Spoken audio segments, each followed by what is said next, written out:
Sem rodeios aqui, sem pestanejar, sem delongas. Vamos direto aqui ao centro nervoso aqui do principal tema que está deixando não só Brasília, mas o Brasil ali realmente atônito para entender qual será a repercussão de todos os desdobramentos do profundo e bombástico relatório da Polícia Federal, envolvendo principalmente o nome do ex-presidente Jair Bolsonaro, que não sai das manchetes nos últimos dias. Não poderia ser diferente. Parece que o cerco realmente está apertando ainda mais para o ex-presidente. Vamos aqui com muita razão. Eu sei que é um tema que acirra ódios e paixões. Ele é uma figura que estimula esse tipo de sentimento, mas a gente vai tentar botar a bolinha no chão aqui, ser o mais racional e justo possível, mais imparcial possível, para entender em que pé está essa história e se Bolsonaro, de fato, como disse a Polícia Federal, planejou, atuou e teve domínio direto de tentativa de golpe. Ele, evidentemente, já negou veementemente, mas a cada dia que passa estão aí novas falas surgindo, novas conexões aparecendo e novas informações ganhando destaque nas redes. Já vou acionando aqui minha querida bancada de altíssima categoria e gabarito, nosso legalista e garantista geral desta República, Felipe Monteiro. Com toda a sua sobriedade, de forma bem judiciosa, vai? Sua leitura dos últimos... dessa última declaração dele ontem, desse relatório bombástico, você disse que leu tudo, né? E aí, sua leitura? Estarrecedor, Marinho. Estarrecedor. Estarrecedor, né? Palavra que sabe que... Não sei se você lembra. Dilma Rousseff usava estarrecedor. Você lembra desse? Sempre falava. Estarrecedor, Pepe. E é um momento triste da nossa República, né? Quem, depois que lê esse relatório da Polícia Federal, defende que não teve tentativa de golpe de Estado, defende que a ideia do golpe de Estado é uma ficção, vive numa realidade paralela, né? Não dá para você ler as provas objetivas, as provas materiais que estão no relatório, né, e concluir que aquilo ali é fantasioso. Pelo contrário, realmente é um absurdo, né, que o Brasil, no ano passado, quase foi vítima de um golpe de Estado. É um absurdo você ver militares, né, conjecturando o golpe de Estado, com planos concretos, né, com princípio, meio e fim. É triste você ver, por exemplo, que o principal assessor do Bolsonaro, o Mauro Cid, né, conseguia intermediar a relação do militarismo e de diversos políticos com as Forças Armadas e com o Bolsonaro, né? Tudo isso é muito triste e escancara realmente que, infelizmente, o Brasil quase sofreu o golpe de Estado. Claro, tem muitas questões ali que são obscuras, são nebulosas, mas é bom lembrar que o inquérito, né, é o passo inicial de um processo judicial. Então, tudo isso vai ser esclarecido no decorrer de todo o processo.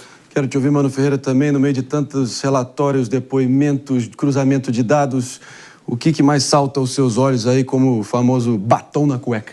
Vamos lá, tem pelo menos 8 pontos principais que a Polícia Federal aponta. Economiza.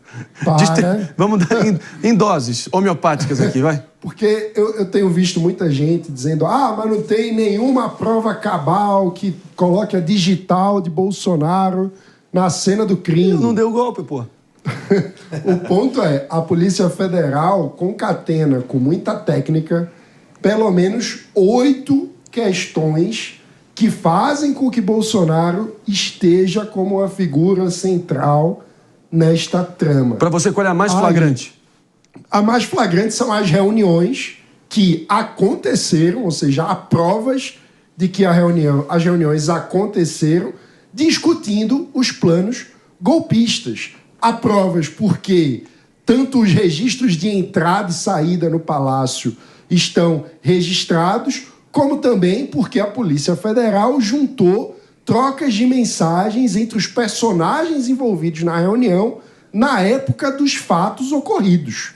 Então, é muito batom na cueca de que, de fato, as reuniões existiram, debateram um golpe de Estado e Bolsonaro era a figura central nesse debate. Há, inclusive, Mauro Cid ajudando a articular uma pressão contra o general Freire Gomes para tentar fazê-lo aderir ao plano golpista, e Cid diz nessas mensagens, com todas as letras, que está sob orientação e serviço de Jair Bolsonaro. que na época era o seu chefe direto, Mauro Cid, sendo seu ajudante de ordens. Ou seja, há muitos elementos para tentar retirar Bolsonaro da cena do crime. É preciso desmontar 8 indícios apontados pela Polícia Federal, não apenas um. A gente vai dissecando, tentando dissecar um por um aqui. Não sem antes ouvir minha querida Ana Beatriz. Ixi, minha querida Aninha, ó, o seguinte... O Mano trouxe aqui um personagem central nessa trama, que é o general Freire Gomes, que, de acordo com ele, nesse relatório todo, teria sido a pessoa, ali um dos ex-comandantes ali da cúpula do Exército, que recebeu, sim, um apelo direto do próprio presidente para poder tomar uma decisão mais assertiva e definitiva, né, que não teria volta. Mas aí o próprio Bolsonaro diz que, olha, não foi bem assim, eu disse, mas fica por conta e risco dele, tentando tirar o corpo, certo? E que isso, em tese, ele ficaria eximido, né, de qualquer culpa, porque aí sim vem alguns áudios dizendo ali que não, foi a ala golpista aloprada que ia ir até o fim, e o Bolsonaro disse, mas não disse, e ficou essa área nebulosa. Te convence?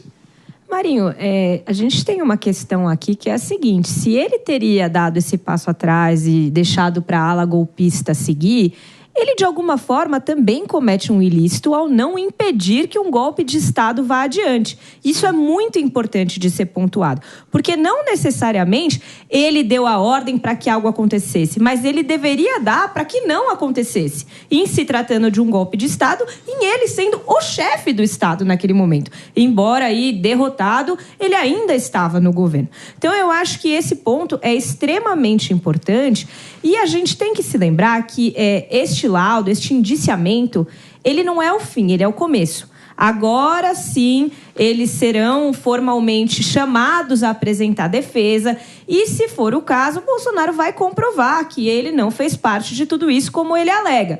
Como o Mano colocou, o relatório da Polícia Federal é muito contundente. Então, os advogados do Jair Bolsonaro vão ter muito trabalho pela frente. Então, é isso. No próprio processo, aparece Bolsonaro, em tese, se recusando a substituir o comandante, no caso, o general Freire Gomes, e ali aparece essa ala golpista, David de Tarso, ali revoltada com essa indefinição do próprio Bolsonaro. E o Bolsonaro se apegando a esse fato, como talvez um atestado de idoneidade, diz que é a culpa desses caras aí, pô. Os caras aí estavam querendo me levar pro desvio. O que tu acha, David? O Mano trouxe... E joga uma boia, pô, tô precisando aí, pô. O Mano trouxe uma questão que é a questão da digital do Bolsonaro na cena do crime, né? O que seria realmente provas contundentes que ele participou efetivamente do golpe. Porque, claro, ele seria o principal beneficiado caso isso fosse adiante. Mas a gente tem que lembrar que o ministro Alexandre de Moraes manteve a delação do Mauro Cid. Delação essa que está sendo mantida ainda em sigilo. Por isso que novos desdobramentos vão vir a partir dessa questão. Aí que vai vir realmente, possivelmente, né, a digital do Bolsonaro na cena do crime. Então a gente precisa avaliar esse aspecto diante da delação do Mauro Cid, que ele deve ter entregue alguma coisa, por isso que ela até mesmo foi mantida. Porque se não entregasse nada, com certeza não seguiria adiante. Lembrando que teve um depoimento novo do Mauro Cid às vésperas da divulgação agora do relatório, né? E tem um ponto importante também, David, que grande parte das provas obtidas pela Polícia Federal vieram do celular do Mauro Cid e do celular do Braga Neto. Opa! Duas pessoas próximas bastante do Bolsonaro. É brincadeira. Ele foi para os Estados Unidos, né? Disse que não perdeu o celular, tem toda aquela questão também. E aí vale dizer, o Braga Neto tem digitais muito claras na cena do crime, né? Porque há, inclusive, mensagens dele xingando o general Freire Gomes e também incitando, né, mandando que as pessoas pressionem e chamem o general Freire Gomes de traidor da pátria. E aí eu preciso recuperar as palavras de Ulisses Guimarães. Traidor da pátria, traidor da Constituição. É golpista que quer impedir que a vontade soberana do eleitor expressa por meio das urnas se concretize. Então, o traidor da pátria nessa história são pessoas como o general Braga Neto. É uma vergonha. Como dizia Ulisses, temos que ter nojo e ódio de ditadura, nojo e ódio de golpistas como o general Braga Neto. Quero te ouvir também, Aninha. assina embaixo com a fala do Mano? Assino, e assim, a gente está falando de um golpe de Estado, mas a gente também está falando de tentar matar 3 pessoas, né? Não é algo... eu sei que a nossa democracia ela tem um valor imenso, mas a gente também está falando de atentado direto contra a vida de seres humanos. Independentemente de toda essa questão dessa polarização e de tudo que envolve, nós estamos falando, no mais alto escalão do governo, de tentar matar pessoas que não se coadunam com aquilo que eles pensam. E isso é gravíssimo. Eu tive a curiosidade também, dei um Ctrl+F ontem para saber quantas vezes o Bolsonaro foi citado, né? Porque identifica isso no documento. E você identificou? O PP disse que leu todo o documento, eu fiquei surpreso, porque 2.000 páginas, eu não dei conta. 800 páginas, 800 e poucas páginas. Acho que leu o relatório errado aí, ó. O relatório final tem 2.000 páginas. Você leu o resumo. Tem 900 páginas. 2.000. Oh. Mas eu dei o Ctrl+F e ele é citado pelo menos 600 vezes. 600? Quase uma por página, se for o tamanho do relatório do PP. Agora, as reuniões sobre a minuta do Estado de Defesa estão amplamente documentadas, acho que é impossível negar, só quem realmente tiver com uma cegueira autoimposta, assim, de terminal, né? Mas acaba que também acaba robustecendo um pouco a defesa do Braga Neto, do próprio Bolsonaro, dizendo, no caso do Bolsonaro especificamente, que botou tudo no mesmo balaio, botou cartão de vacina, falsificação, botou o caso das joias e mostrando isso ganha ares, pelo menos para ele emplacar a narrativa de perseguição, falta de um objeto definido e ele poder, enfim, robustecer essa tese, né? Não é isso, Pepe? Como é que você vê essa mistureba toda? Ô Marinho, assim, o Bolsonaro vai ter um grande problema na sua defesa, né? Realmente, o relatório está muito robusto, né, em relação à participação do Bolsonaro e diversos autores, né, desse crime de golpe de Estado e atentado ao Estado Democrático de Direito. Tudo bem que tem algumas falhas, está até discutindo com o Mano aqui no começo do programa. Uma das falhas que eu vejo, por exemplo, é o pessoal da Polícia Federal querer fazer uma relação, né, da crítica, não crítica, do fato do Bolsonaro ter falado mal, né, e ter criticado as urnas eletrônicas em 2019, né, ter feito fake news, desinformação relacionado ao processo eleitoral no Brasil em 2019 e fazer uma conexão daquele fato de 2019 com 2022. Isso. Como se ele fosse possível, né, imaginar com quem ele disputaria as eleições, se ele seria um presidente popular e se ele poderia perder ou não as eleições, né? Então, eu acho que essa conexão, por exemplo, eu vejo com uma certa dubiedade. Inauguramos o golpismo retroativo? Agora, exatamente. Eu acho que tem tantos elementos ali, né, que quando você coloca um elemento desse, que na minha opinião é fraco e frágil, né, dá a entender e pode dar margem a você falar que está sendo perseguido. Né?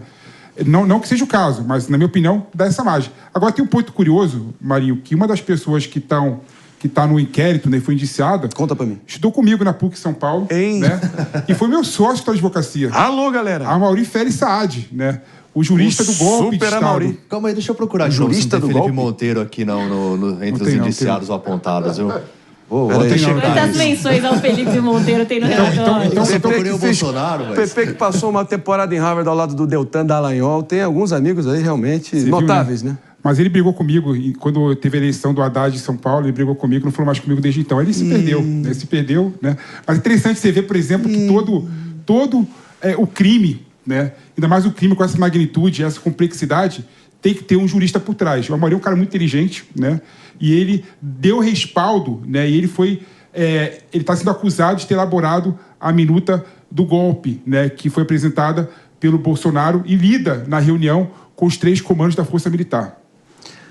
E agora, como é que fica a questão da instituição dos militares, que até pouco tempo era disparado das instituições mais prestigiadas aí do nosso Brasilzão, que acaba que tem um claro impacto ali na opinião pública junto às nossas Forças Armadas, de modo geral.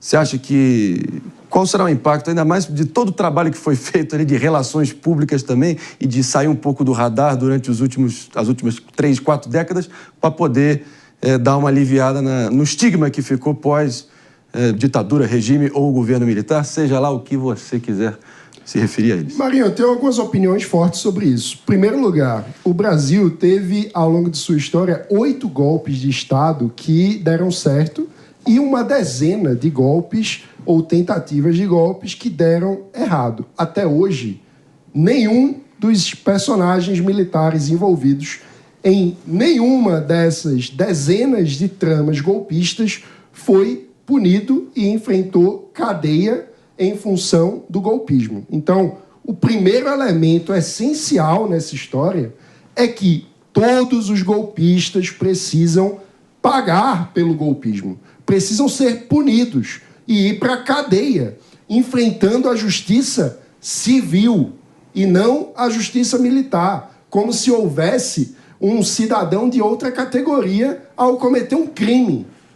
Então, é preciso garantir, em primeiro lugar, a punição rigorosa de todos os golpistas. E, além disso, a gente tem que discutir a formação dos militares. Não dá para a gente normalizar que fiquem estudando a ditadura militar como se fosse um período normal, como se os militares tivessem salvado o Brasil. Eu acho que você está enganado, meu caro Mano Ferreira. Afinal de contas, já tivemos nesse Brasilzão golpes sendo ali levados a cabo por pessoas como Marechal Deodoro da Fonseca, Floriano Peixoto, Getúlio Vargas, Castelo Branco. Tudo bem, nenhum foi bater no chilindró, mas a própria velha cagona de Tubarão, essa sim, se acabou se ferrando aí e está pagando na justiça. Não? Tudo bem que ela não foi chefe de Estado, mas eu não me surpreenderia se ela fosse eleita vereadora na próxima eleição ali em Balneário Camboriú. Meu caro PP, o que você acha? Eu queria complementar o que o Mano colocou aqui, né, discordando um pouquinho dele, né? Na minha opinião, é o seguinte, eu conheço vários militares, né? Inclusive, quando eu estava no governo federal, eu trabalhei com muitos militares para implementar a Estratégia Nacional de Defesa naquele momento. Conheci vários militares brilhantes, vários militares que têm um senso de república, vários militares que querem se preocupar realmente com a defesa nacional do Brasil e querem contribuir com um Brasil forte. O grande problema que eu vejo em relação aos militares, Marinho, é que a gente não dá condições dos militares fazer aquilo que eles são vocacionados a fazer, que é pensar a defesa nacional no Brasil. As forças militares estão sucateadas, não têm equipamentos suficientes, né? Não tem, o Brasil não trata a defesa nacional, não trata as Forças Armadas da forma como deveria ser tratado, né? A gente não tem um plano nacional de defesa, claro. A gente não conseguiu implementar a Estratégia Nacional de Defesa que o Nelson Jobim e Mangabeira Unger fizeram, né, antes de 2015, né, no primeiro governo Lula, né, no segundo governo Lula, né? Ou seja, infelizmente, né, quando os militares não se ocupam com a estratégia de defesa, não se preocupam com a segurança nacional, o que cabe eles fazerem? Ficam a cabeça